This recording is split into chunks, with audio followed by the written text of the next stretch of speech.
बुद्ध बंगला 76 में आपका बहुत बहुत स्वागत है। प्लीज़ मेरे चैनल को ज़्यादा से ज़्यादा लाइक, शेयर एंड सब्सक्राइब करें।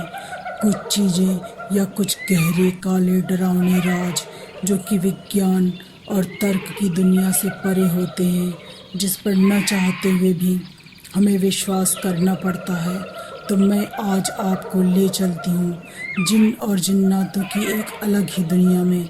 इस कहानी को सुनने के बाद शायद आप इन असामान्य विषयों पर यकीन करने को मजबूर हो जाएंगे, क्योंकि ये कहानी एक सत्य घटना पर आधारित है जो कि मेरे दूर के मामा के साथ घटी थी, जिनका घर का नाम लल्लन था। ये बात बहुत पुरानी है, मेरे मामा को गुजरे सालों हो चुके हैं। तो बात उन दिनों की है जब उरई नाम की जगह में एक बहुत बड़ा कारोबारी हुआ करता था। तो वो शहर में एक सिनेमा घर खोलना चाहता था। किस्मत से उसे एक काफ़ी सस्ती ज़मीन कम दामों पर मिल रही थी। मौके का फ़ायदा उठाते हुए उसने कम दामों पर उस ज़मीन को ख़रीद लिया और उस ज़मीन पर सिनेमा घर बनवाने लगा।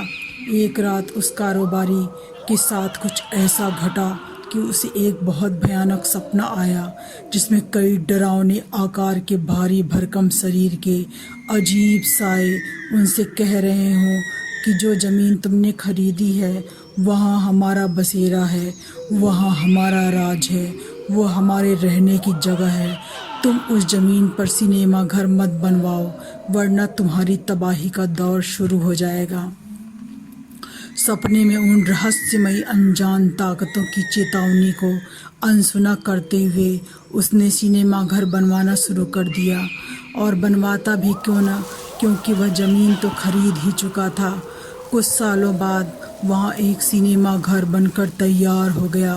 सिनेमा घर का नाम जय हिंद टॉकीज रखा गया, जो कि बजरिया नाम की जगह के पास पड़ती थी। उस जगह कोई टॉकीज़ न होने के कारण टॉकीज़ धड़ल्ले से चल निकली। तो मेरे मामा, जो कि उस समय मास्टर्स कर रहे थे, तो उनका भी मन हुआ कि चलो सिनेमा घर में एक पिक्चर देखकर आते हैं। तो उन्होंने अपने दोस्त के साथ बालकनी की 2 सीटों की टिकट ली। उन्होंने सबसे कॉर्नर वाली सीट ली और उनके दोस्त ने उनके जस्ट बाएं वाली सीट ली, और उन दोनों लोगों की जस्ट आगे की दोनों सीटें खाली थीं। अभी फिल्म देखते हुए करीब आधे घंटे ही बीते थे कि अचानक एक अजीब सा शरीर वाला, जो कि इंसान तो कहीं से लग ही नहीं रहा था, वो मामा को आगे की सीट पर बैठा हुआ दिखाई दिया। उसकी पीठ पूरी तरह से काले रीछ जैसे रोइयों से भरी थी। उसके कान भी काफ़ी बड़े थे, जो ऊपर की तरफ नुकीले थे और जिन पर काफ़ी बाल थे, और उसके सर पर 2 सींगें भी थीं। पीछे से वह बहुत डरावना लग रहा था। उसने अचानक मामा की तरफ मुड़कर देखा तो उसकी पूरी आँख लाल थी, जो अंधेरे में चमक रही थी। वह जैसे ही पीछे मुड़ा, मामा को एक भयानक भारी भरकम शैतानी हंसी सुनाई दी, जैसे कोई कह रहा हो कि हट जाओ यहाँ से। मामा इसे देखकर इतना डर गए कि उनके मुंह से आवाज़ नहीं निकल रही थी। वो वहीं बेहोश हो गए। उनका पूरा शरीर पसीने से तरबतर था। मामा को बेहोश देखकर उनका दोस्त कुछ समझ नहीं पाया कि क्या हो गया। उनके दोस्त ने जल्दी से पानी लाकर उनके मुंह पर डाला, तो वो कुछ देर बाद होश में आए। वो काफ़ी डरे हुए थे। उन्होंने डरते हुए अपने दोस्त से पूछा, क्या आगे की सीट पर कोई सींग वाला डरावना अजीब सा साया तुमने कुछ देर पहले देखा था? तो उनके दोस्त ने कहा, नहीं, मैंने तो ऐसा किसी साए को नहीं देखा।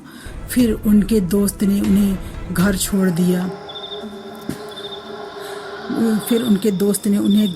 दिया। उन्होंने ये बात घर में किसी को नहीं बताई। पता नहीं उन्होंने ऐसा क्यों किया। उनका कमरा छत पर था और वो जाकर वहीं सो गए। उनका बदन काफ़ी भारी लग रहा था। रात में भी वो खाना खाने के लिए नीचे जब उतरे तो वो सब कुछ ठीक ठाक था, लेकिन करीब रात के 2 बजे अचानक उनकी नींद टूट गई। पूरे कमरे में अंधेरा था।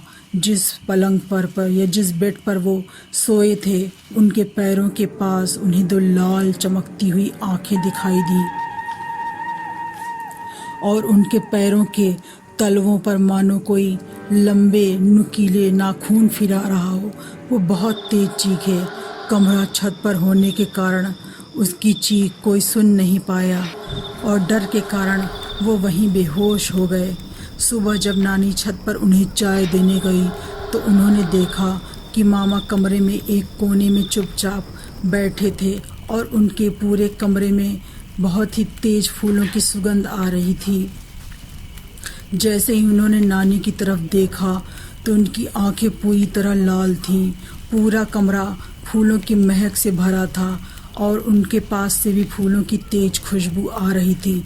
नानी ने कहा, चाय पी लो, इस तरह क्यों बैठे हो, चलो पलंग पर बैठो आकर के। नानी ने कहा, कितना तेज परफ्यूम लगा रखा है तुमने।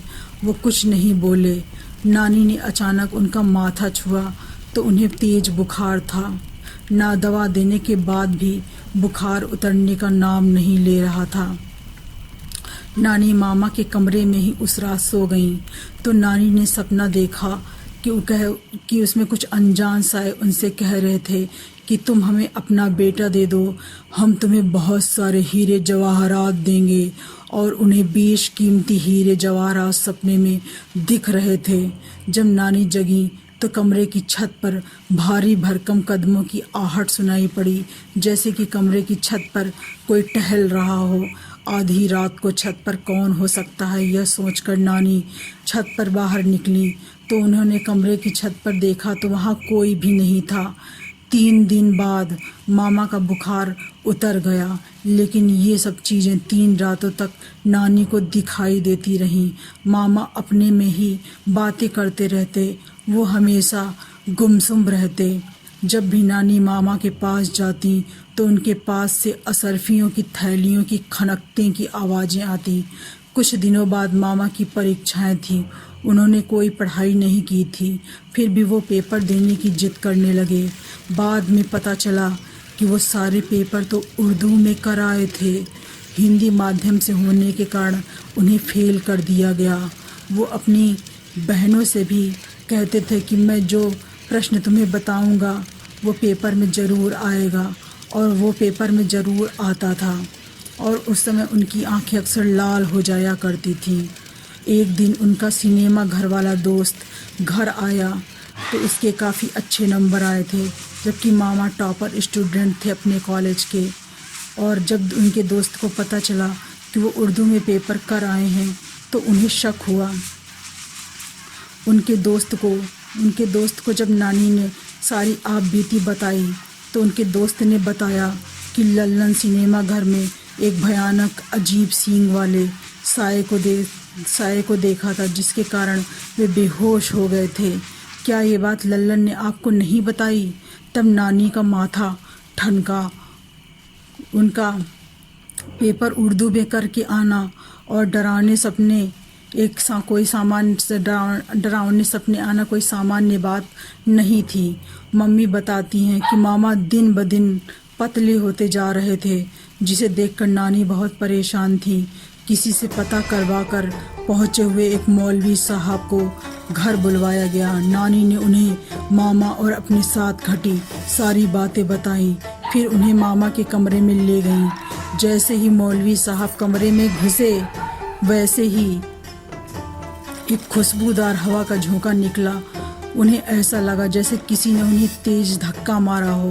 वो उर्दू में कुछ दुआ पढ़ने लगे और एक गिलास पानी और एक सादा कागज़ मंगवाया और उस पर जाफ़रान से उर्दू में कुछ लिखा और उस कागज़ को पानी में डुबोकर मामा को पीने के लिए दिया।